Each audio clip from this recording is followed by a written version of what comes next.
Hi everyone, my name is Natalie.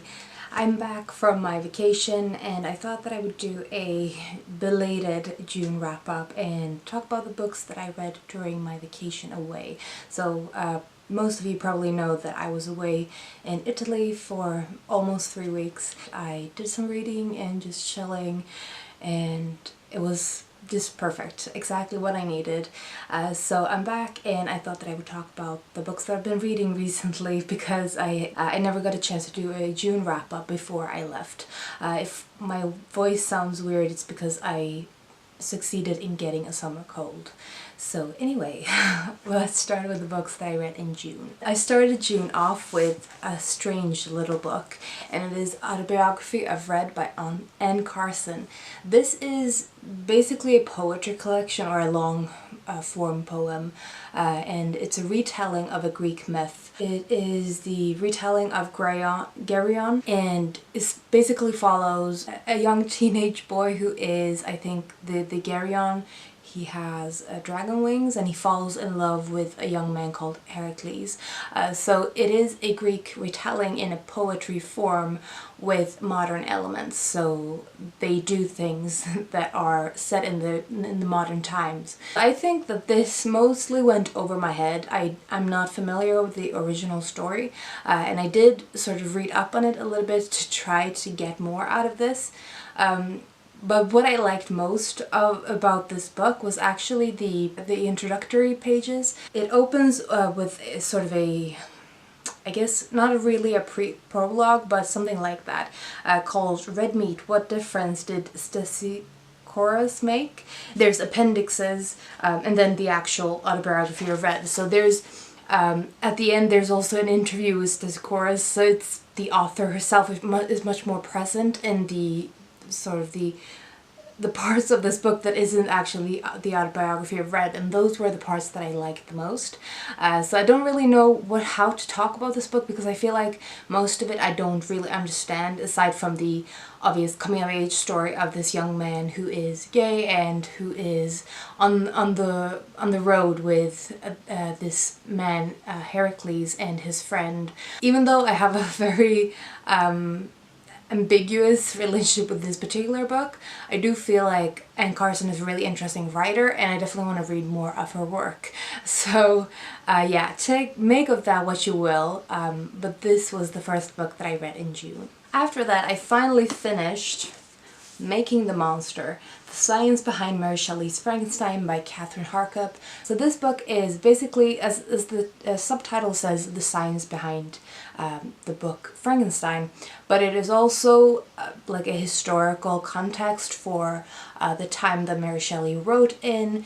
This book is partly about Mary Shelley's life and how she got started on writing Frankenstein, which was her debut novel, but it is also about the science of the time, the theories of the time concerning electricity, how the body decomposes, the contemporary knowledge about the body, and things that might either have inspired Mary Shelley or that sort of were contemporary thoughts. I think this book would work to read even if you're not familiar with Frankenstein, even if you haven't read the original book, because it is very engaging and I feel like she gives you enough specific examples and quotes so that you can follow it even if you're not familiar with the original text, which I think is great, and probably you will want to read Frankenstein if you haven't read it before this book. I really enjoy the science aspects. I especially enjoyed the body snatcher things and things to do with anatomy and how that started, how that became a thing and part of the study of medicine. Perfect example of how engaging and fun nonfiction can be. Next up, I read Lab Girl, A Story of Trees, Science and Love by Jahren. I mostly listened to this as an audiobook while I was bicycling around because I recently got a new bike. So I was listening to this while I was surrounded by nature, which was a perfect combination. So this is Hope Jaren's memoir about her life as a scientist. She studies plants and trees and leaves and things like that.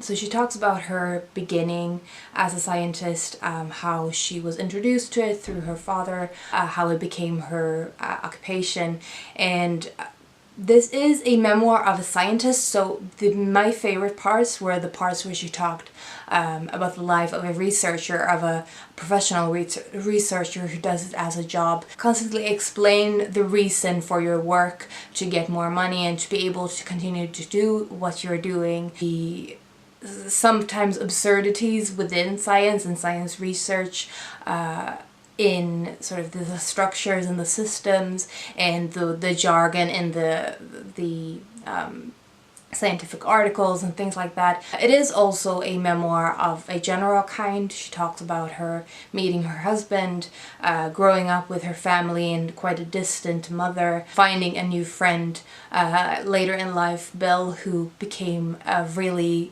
significant part of her life, dealing with mental health and some of the challenges that she's faced, and some of the tragedies and things that has shaped her own personal life aside from the science. And it is also partly just nature writing on plants and on the amazing things that trees do to survive, to prosper. So the parts that I liked least were actually the ones that were more purely nature writing, the ones that were completely separated from her personal life, which is weird. I wasn't expecting that to be the case, because that is usually where my interest lies. The parts that are more purely personal and have a very little connection with science, I also liked less. I think because she has a very honest style and very intimate feel of this book. I like that, but I liked it more in the science aspects, where I felt like that really served a purpose. Whereas sometimes in the more personal side, she felt a little bit pessimistic in her parts about her personal life. And while I get that she had a lot of things to deal with, I just wasn't always on board with her tone, and I think it worked better in the science parts that felt more balanced in the tone. She talks about some of the challenges with being a professional researcher and scientist, but also a lot of the good things that came out of that. And I think that was part of what was lacking for me in more of the purely personal parts. I'm not sure if this is making sense. I have written a full review of this, and it will be linked in the description. I really liked it. It is very intimate in tone. It works really well as an audiobook because she narrates it herself. Next up, I read a big fat biography. I'm surprised that I actually finished this before I left, but it is Romantic Outlaws: The Extraordinary Lives of Mary Wollstonecraft and Mary Shelley by Charlotte Gordon. This was the book club choice for June for Tales & Co., a book club that is hosted by Yamini from A Skeptical Reader. And this book is a biography, a dual biography of Mary Shelley and her mother, Mary Wollstonecraft. Mary Wollstonecraft is basically a feminist icon. She wrote The Vindication of Rights of Women, A Vindication of the Rights of Women, which was kind of a big deal and still is, and I really want to read it now. She was a writer and important thinker of the time, and her daughter Mary Shelley was obviously the writer of Frankenstein. It's called the first science fiction novel, and she wrote a lot of other things as well, but it is without a doubt the most remembered of her works. So both of these women are interesting in their writing capacities.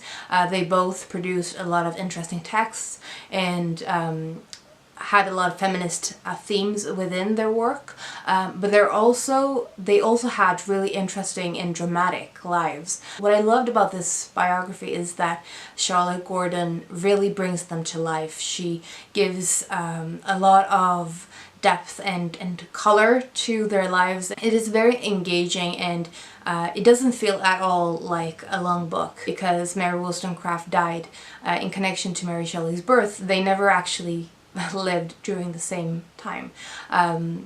But the way that she writes the biography makes it clear that they had a lot of similarities in how they dealt with the world around them, how they viewed themselves and their role in the world, how they faced the challenges and hardships that were put on them. I thought that the parallels were done really beautifully. The biography is written with parallel chapters, so you get one of Mary Wollstonecraft and then one with Mary Shelley, and again repeated, but it doesn't feel confusing, and both of their lives are really interesting. I still really want to read more biographies about both women to get a deeper look into their individual lives, but I thought the entire Romantic Outlaws is a great biography that feels very inviting, which is saying a lot because not a lot of biographies do feel that inviting, and it is great even if you're not really familiar with them. I think this is a biography that could be read even if you have no pre-knowledge of them, and you will want to learn more about them and definitely to read more of their work, which is something I'm planning to do very soon. The last book that I finished in June was actually the first book I finished during my vacation, and it is The Bird's Nest by Shirley Jackson. This is a really interesting book.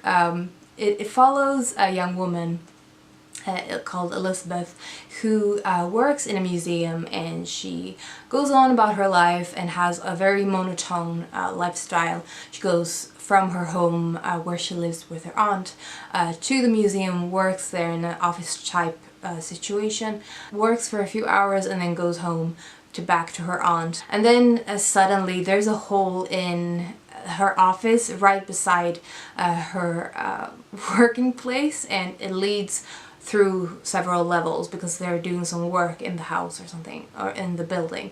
And it becomes this catalyst for the change in Elizabeth. So she starts seeing a doctor called Dr. Wright, I think. And through these conversations with the doctor, we see the progression of Elizabeth's sort of split of personalities. She has multiple personality disorder. I think it has a different name now that I can't remember right now. But she has several personalities that come to life through her conversations with the doctor, and the book is basically about the doctor wanting to make her whole again, to sort of combine the personalities, because she ends up being in quite a lot of pain and danger because of the way that the personalities become stronger and they take more and more control over her body. It has a very different tone, I think, to the other Shirley Jacksons I've read. Especially the ending has much more of an optimistic tone, I felt, than the ones I've read, at least, or that I can remember. I thought that the theme of it was really interesting, and as I was expecting, Shirley Jackson deals with it in really interesting ways. She writes beautifully. One of the things that was really fun for me was that the doctor has obvious parallels to Frankenstein, Victor Frankenstein. He's called Victor as well in The Bird's Nest, and there's things that the doctor says that he realizes his role in the split of the personalities, that he sort of basically help them become stronger and become more divided, and he sees his role in all of this, and he's also not really willing to take responsibility until quite far into the development. It just illustrated for me once again that sometimes you just read books in the right order, because obviously I reread Frankenstein very recently, because I don't think I would pick up on the references to Frankenstein if I hadn't read them so close together. So The Bird's Nest is a really interesting novel, and I will be publishing a review of it on my blog already written down the draft in Italy, so I'm gonna fix that and put it up on my blog soon, so it will be linked later when it is up.